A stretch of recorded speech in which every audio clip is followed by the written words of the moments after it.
우리 시니어님들 요즘 어떠신가요? 은퇴하고 이제 좀 내 시간 가지면서 친구들도 만나고 배우고 싶었던 취미 생활도 하면서 여유롭게 지내야지 하고 꿈꾸셨을 텐데요. 현실은 어떠신가요? 혹시 아침에 눈 뜨자마자 어린이집 갈 손주 챙기느라 전쟁을 치르고 저녁에는 퇴근하는 며느리, 딸 기다리며 손주 밥 먹이고 씻기느라 허리 한번 제대로 못 펴고 계시진 않으신가요? 아이고, 내 팔자야. 다 늙어서 이게 무슨 고생인가 싶다가도 막상 눈앞에서 방긋 웃는 손주 얼굴 보면 사르르 녹고 또 축 처진 어깨로 출근하는 내 자식들 보면 안쓰러워서 그래, 내가 좀 더 고생하고 말지 하며 파스 붙여가며 버티는 거 제가 다 압니다. 그런데 여러분, 그거 아십니까? 내 몸 부서지는 줄 모르고 베푸는 그 희생적인 사랑이 때로는 나와 자식 모두를 힘들게 만드는 독이 될 수도 있다는 사실을요. 오늘 이 영상은 누구에게도 쉽게 털어놓지 못하고 속으로만 끙끙 앓고 계신 황혼 육아의 고충을 속 시원하게 나누는 시간입니다.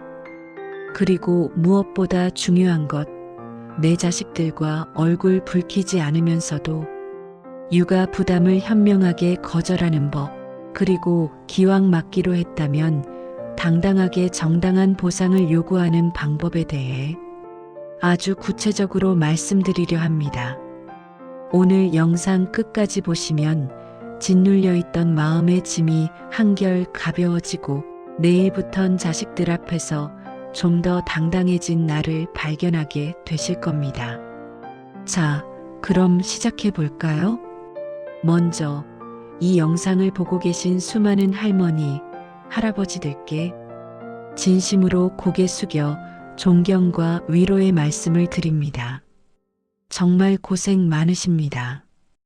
옛말에 자식 농사 끝나니 손주 농사 시작된다는 말이 있었지만 요즘처럼 맞벌이가 필수가 된 시대에 황혼 육아의 무게는 예전과 비교할 수가 없습니다.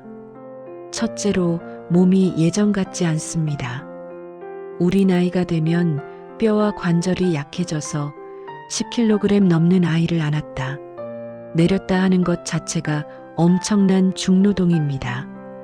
젊은 엄마들도 힘들어하는 육아를 60대, 70대에 하려니 무릎 연골이 닳고 허리 디스크가 터지고 손목 터널 증후군으로 밤마다 통증에 시달리는 건 어찌 보면 당연한 일입니다.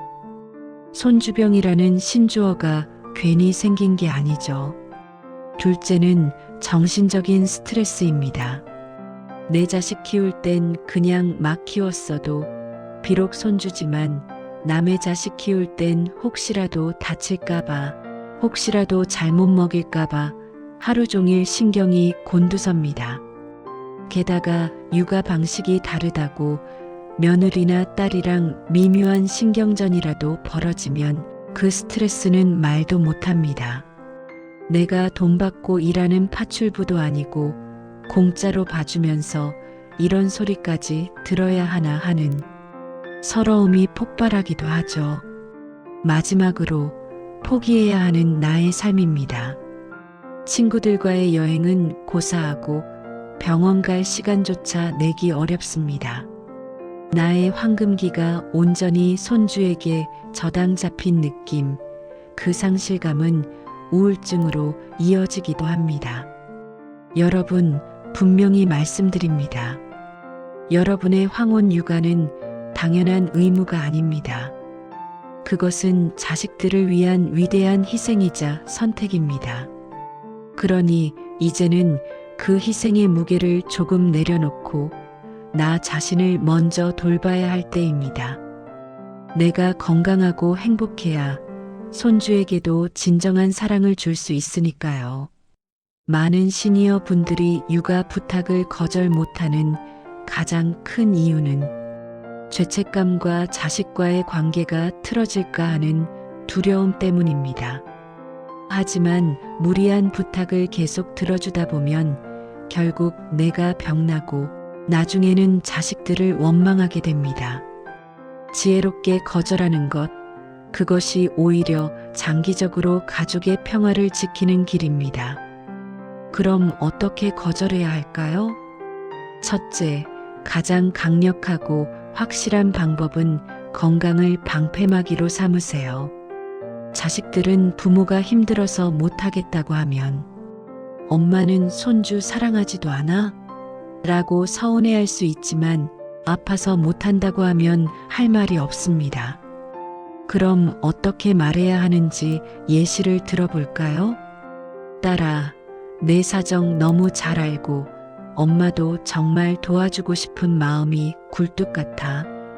그런데 얼마 전에 병원에 갔더니 의사 선생님이 내 허리랑 무릎 상태가 너무 심각해서 지금처럼 아이를 계속 안아주다가는 정말 큰 수술을 받아야 할 수도 있다고 경고하더구나.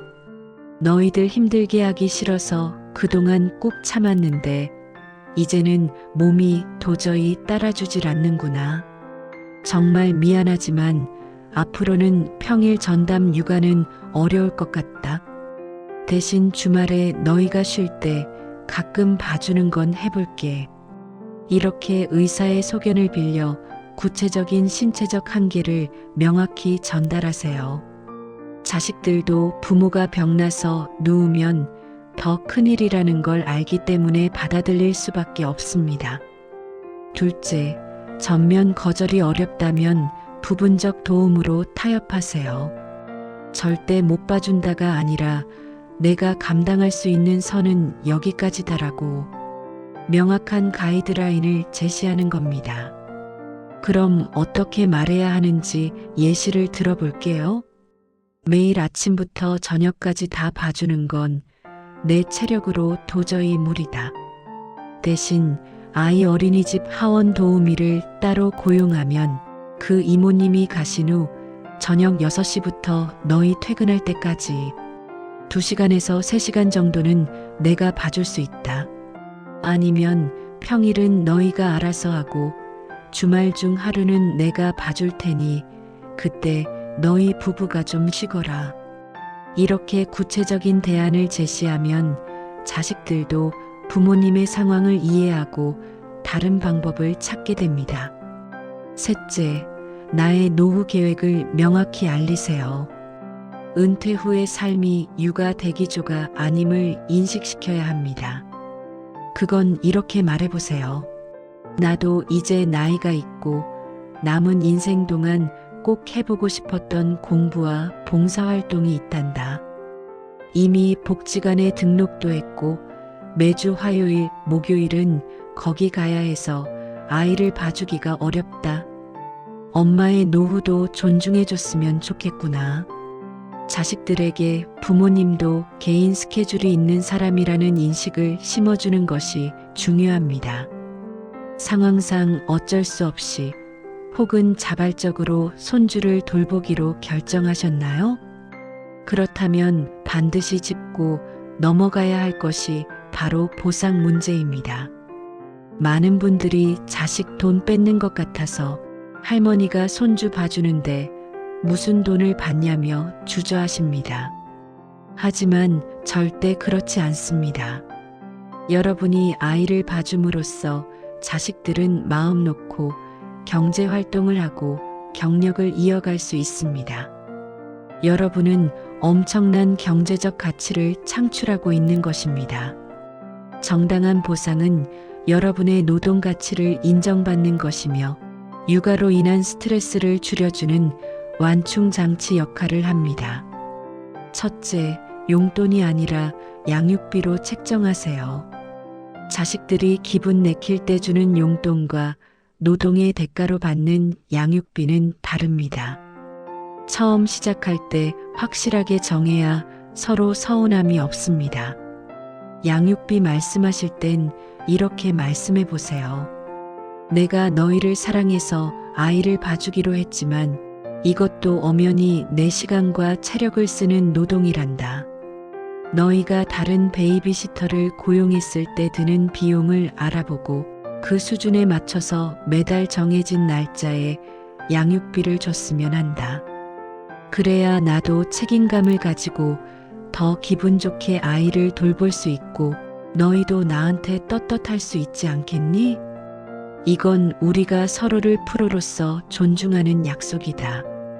보통 시세의 70에서 80% 선에서 정하는 경우가 많지만 상황에 따라 가족회의를 통해 명확한 금액을 정하고 매달 자동이체로 받는 것이 가장 깔끔합니다. 둘째, 금전적 보상이 어렵다면 비금전적 보상을 요구하세요. 자식들 형편이 넉넉지 않아 돈으로 받기가 부담스럽다면 다른 방식으로라도 확실한 보상을 받아야 합니다. 이것은 여러분의 희생을 당연하게 여기지 않게 하기 위함입니다. 돈으로 받는 건 너희도 부담될 테니 됐다. 대신 조건이 있다. 첫째, 1년에 2번은 나랑 내 아빠가 편하게 해외여행 다녀올 수 있도록 모든 비용과 일정을 책임져라. 둘째, 매주 수요일 하루는 내가 온전히 쉴 수 있도록 무슨 일이 있어도 너희가 일찍 퇴근해서 아이를 데려가거라. 이 정도는 해줄 수 있지? 정기적인 휴가, 건강검진 비용 전액 부담, 안마의자 같은 고가의 가전제품 선물 등 구체적인 조건을 거세요. 셋째, 감정적 보상도 중요합니다. 고맙다는 표현을 강요하세요. 돈보다 더 중요한 것은 자식들의 진심 어린 인정과 감사입니다. 당연하게 여기는 태도가 보이면 참지 말고 이야기해야 합니다. 그건 이렇게 말씀해 보세요. 내가 몸이 부서져라 애를 봐주는데 퇴근해서 와가지고는 수고하셨어요. 말 한마디 없이 애만 쏙 데려가면 엄마가 참 서운하다. 돈바라고 하는 건 아니지만 적어도 엄마의 고생을 너희가 알고 고마워한다는 표현은 자주 해줬으면 좋겠구나. 그 말 한마디가 엄마한텐 보약이다. 오늘 조금은 무겁고 현실적인 이야기를 나눠봤습니다. 여러분, 비행기 탈 때 승무원이 뭐라고 안내하던가요? 위급 상황 시 산소 마스크가 내려오면 부모가 먼저 쓰고 난 뒤에 아이에게 씌워주라고 하죠? 내가 먼저 숨을 쉬고 살아야 아이도 구할 수 있기 때문입니다. 황혼 육아도 마찬가지입니다. 내가 건강하고, 내가 행복하고, 내가 내 삶의 주인이 되어야 우리 자식들도 눈에 넣어도 안 아픈 손주들도 제대로 사랑할 수 있습니다. 오늘 제가 알려드린 거절의 말과 당당한 요구들이 처음에는 입 밖으로 내기 어려우실 수도 있습니다. 하지만 용기 내셔야 합니다. 그것이 여러분의 남은 인생을 지키고 사랑하는 가족들과 더 오랫동안 웃으며 지낼 수 있는 유일한 길입니다. 더 이상 혼자 골병 들지 마세요. 여러분은 충분히 존중받고 보상받고 행복을 누릴 자격이 있는 대한민국의 위대한 부모님들입니다. 오늘 내용이 도움이 되셨다면 주변의 육아 때문에 힘들어하는 친구분들과 이 영상을 꼭 나눠보세요. 그리고 구독과 좋아요를 눌러주시면 제가 시니어 여러분의 당당하고 활기찬 노후를 위한 더 좋은 정보로 보답하겠습니다.